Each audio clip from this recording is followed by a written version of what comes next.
হামজা রাদিয়াল্লাহু আনহু নাম শুনেছেন?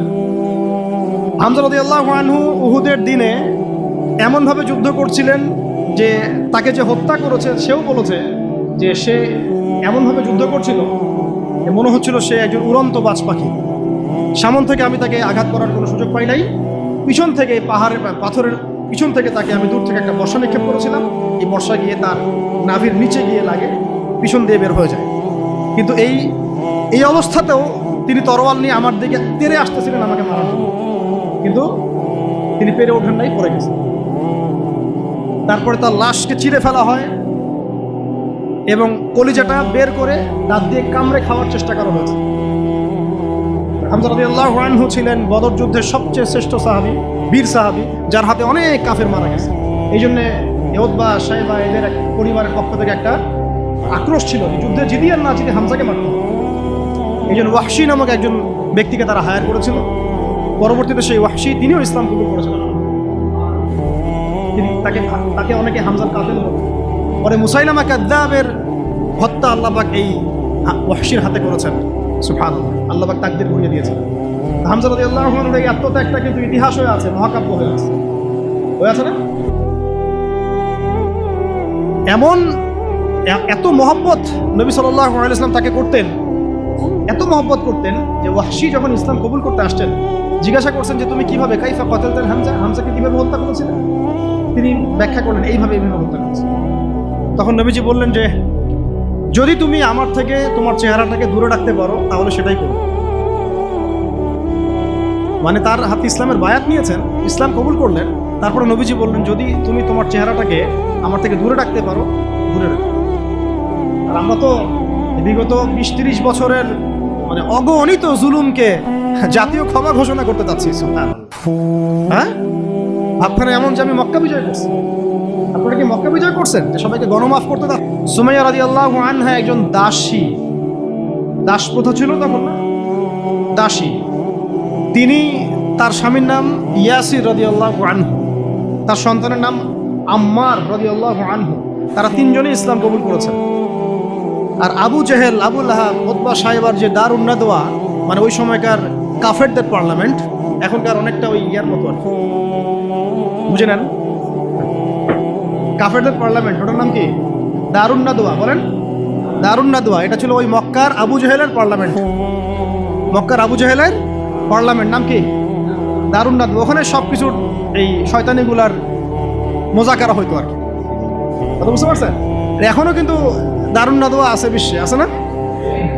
এখনকার একটা আধুনিক দারুন নাদওয়া, ঠিক আছে? ওইখান থেকে মানে বিল পাস হচ্ছে যে এদেরকে এখন অত্যাচার করতে হবে, নির্যাতন করতে হবে। তো সুমাইয়া রাদিয়াল্লাহু আনহাকে একেবারে শুইয়ে দিয়ে পিটাতে পিটাতে রোদের মধ্যে একদিকে মারা হচ্ছে, আরেকদিকে বলা হচ্ছে যে মুহাম্মদ সাল্লাল্লাহু আলাইহি ওয়াসাল্লামের এই দিনটাকে অস্বীকার করতে হবে। একটু ধৈর্য ধরেন, জাস্ট অল্প কিছু সময়, আমি শেষ করে দিচ্ছি। এই মুহাম্মদ সাল্লাল্লাহু আলাইহি ওয়াসাল্লামের এই দিনটাকে অস্বীকার করতে হবে, না হলে তোমাকে হত্যা করব। সে তো কোনোভাবেই দিন ছাড়তে রাজি নয়। শেষমেশ আবু জেহেল তাকে টিটকারি মেরে বলছিল যে বুঝেছি তুমি আসলে মুহাম্মাদের দিনের স্বার্থে না, বরং মুহাম্মদ সাল্লাল্লাহু আলাইহি ওয়াসাল্লামের সৌন্দর্য দেখে তার মনে হয় আকর্ষণে দিন কবুল করছে। এই কথাটা বলার সাথে সাথেই সুমাইয়া রাদিয়াল্লাহু আনহা একদম তীব্র একটা প্রতিবাদ করেছেন, একটা গালি দিয়েছেন। খবিসের বাচ্চা, খবিস, নষ্ট নষ্ট মানুষের সন্তান, নষ্ট, এরকম একটা শব্দ আছে না আমাদের সমাজে, এরকম একটা মারাত্মক মানে শক্ত একটা কথা বলে ফেলছে ওই সিচুয়েশনে। তো এইটা আবু জেহেলের তখন মানে ইজ্জত লেগে গেছে। তো সে পাশে থাকা একজন মানে সহকারী, তার হাতে একটা বর্ষা ছিল, ওই বর্ষাটা নিয়ে সুমাইয়া রাদিয়াল্লাহু আনহার তলপেট, লজ্জাস্থানের উপরের অংশে বরাবর একেবারে গেঁথে দিয়েছে এবং এটাতে ফিনকি দিয়ে রক্ত ছোটা শুরু হয়েছে এবং এতেই তার শাহাদাত হয়ে গেছে। ইসলামের ইতিহাসে আমাদের উম্মতের মুহাম্মদ সাল্লাল্লাহু আলাইহি ওয়াসাল্লামের কাছে কোরআন আসার পরে কিয়ামত পর্যন্ত যত ঘটনা ঘটবে, এই পুরো ঘটনার ইতিহাসের প্রথম শহীদ হচ্ছেন এই সুমাইয়া রাদিয়াল্লাহু আনহা। সর্বপ্রথম রক্ত দিয়ে দিন কায়েমের, রক্ত দিয়ে দিন প্রতিষ্ঠার এই মহাকাব্য রচনা করে গেছেন সুমাইয়া রাদিয়াল্লাহু আনহা। তারা কি দুনিয়ার কোনো স্বার্থে রক্ত দিয়েছিলেন? হ্যাঁ, তারা কি উপদেষ্টা হওয়ার জন্য রক্ত দিয়েছিলেন? তারা কি কোনো রাষ্ট্র ক্ষমতা পাওয়ার জন্য রক্ত দিয়েছিলেন? গনিমত পাওয়ার জন্য? শুধু এক আল্লাহকে রাজি খুশি করার জন্য তারা এই কাজগুলো করেছে। পরবর্তীতে আল্লাহ পাক তাদেরকে গনিমতও দিয়েছেন, রাষ্ট্রও দিয়েছেন, রাষ্ট্র ক্ষমতাও দিয়েছেন, সবই দিয়েছেন। তাদের কারো উদ্দেশ্য ছিল না। তাদের উদ্দেশ্য ছিল দিন প্রতিষ্ঠা করা, দিনকে প্রচার করা, প্রতিষ্ঠা করা, মানুষের মাঝখানে ছড়িয়ে দেওয়া আল্লাহর কালিমা লা ইলাহা ইল্লাল্লাহ মুহাম্মাদুর রাসূলুল্লাহ প্রতিষ্ঠা করা। আমাদের এই অভ্যুত্থানগুলো, বিপ্লবগুলোর জন্য নিয়ত ঠিক থাকে। কথাটা বলার উদ্দেশ্য এটা।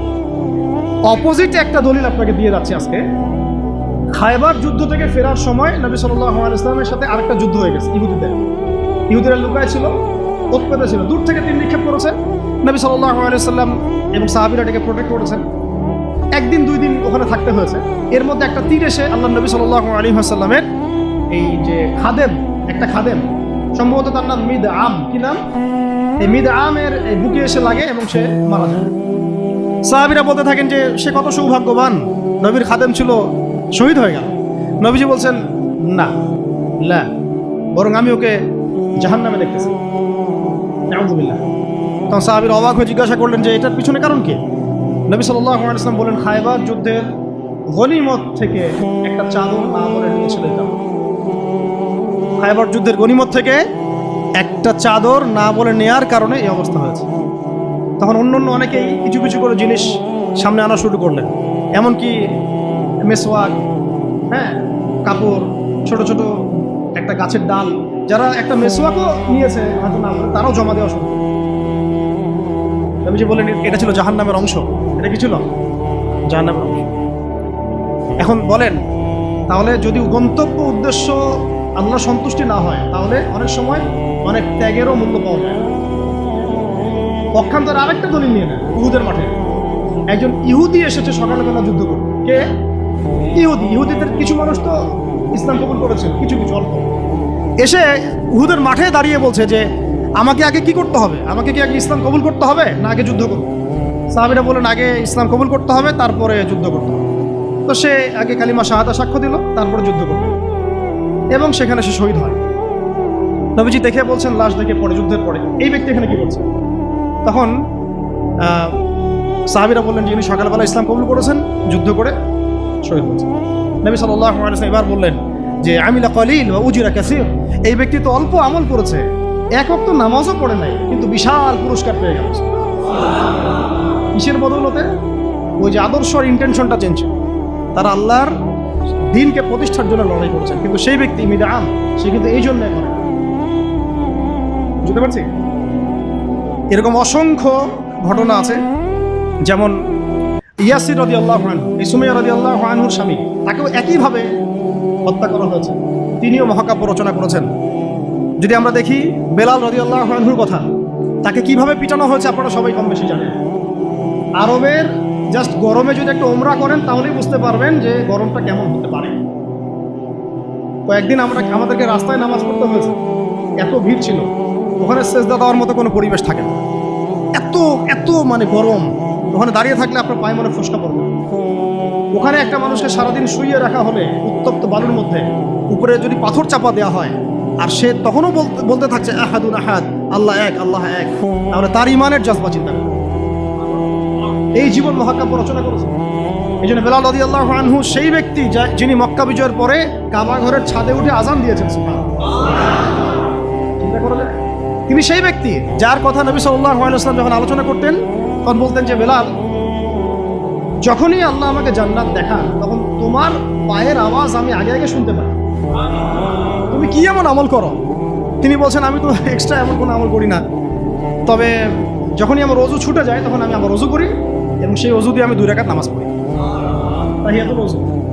এটা আমরা আমল করার চেষ্টা করবো। আল্লাহ পাক আমাকে তৌফিক দান করেন, আপনাদেরকে তৌফিক দান করেন। উহুদ যুদ্ধ চলছে, শুরু হবে যুদ্ধ, সবাই শুনছে। ঠিক সেই সময় একজন সাহাবী হানজালা রাদিয়াল্লাহু আনহু সদ্য বিয়ে করেছেন, বাসর করেছেন গত রাতে, ফরজ গোসল করার সময় পান নাই, যুদ্ধের ডাক এসেছে, চলে গেছেন এবং যুদ্ধ করতে করতে তিনি শহীদ হয়েছে। যুদ্ধের পরে তার লাশটাকে দেখা গেল যে সেই লাশটা মাটি থেকে শূন্যে ভেসে আছে এবং লাশ থেকে পানি ঝরে পড়ছে। নবীজি বললেন যে সাল্লাল্লাহু আলাইহি ওয়াসাল্লাম যে ফেরেশতারা তাকে গোসল দিচ্ছে। এটাও মহাকাব্য, এগুলো মহাকাব্য।